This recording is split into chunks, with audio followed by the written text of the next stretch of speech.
अभी आप सुन रहे हैं मां शारदा म्यूजिक की शानदार प्रस्तुति। म्यूजिक बाय लवन जी।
लागै छो मुखरा जेना जहाना कटुकरा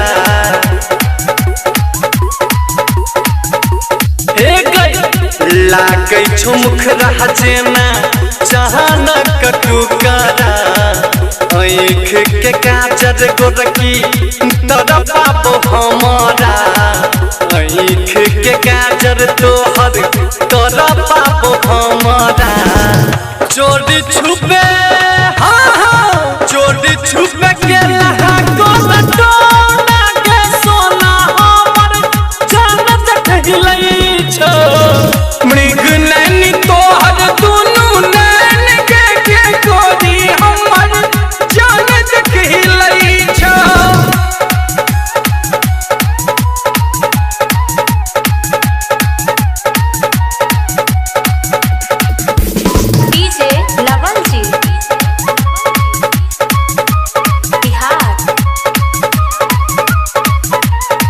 अभी आप सुन रहे हैं मां शारदा म्यूजिक की शानदार प्रस्तुति।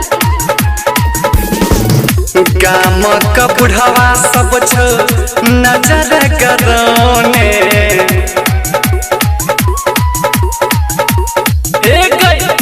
गाम का बुढ़वा सब छो नजर गरौने गाम का बुढ़वा सब छो नजर गरौने छोरा सबके दिल के करकी तू तो चोरे ले लूट ले लूट ले पूरा तू तकाम के गोरी देखही जाना हमर लई छो मृग नैनी तोहर दुनू नैन के गोरी हमर जान देखही लई छो।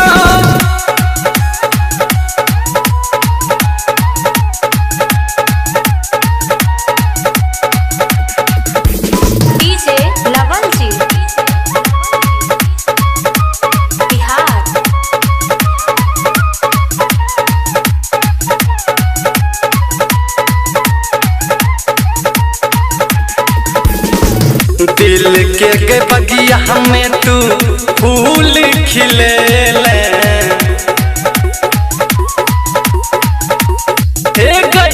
दिल के बगिया में तू फूल खिले ले दिल के बगिया में तू फूल खिले ले गायक देवेंद्र से तू नैन मिले ले बापू के बापू के तोरला अरमान के गोरी देखही जाना हमर लई छो।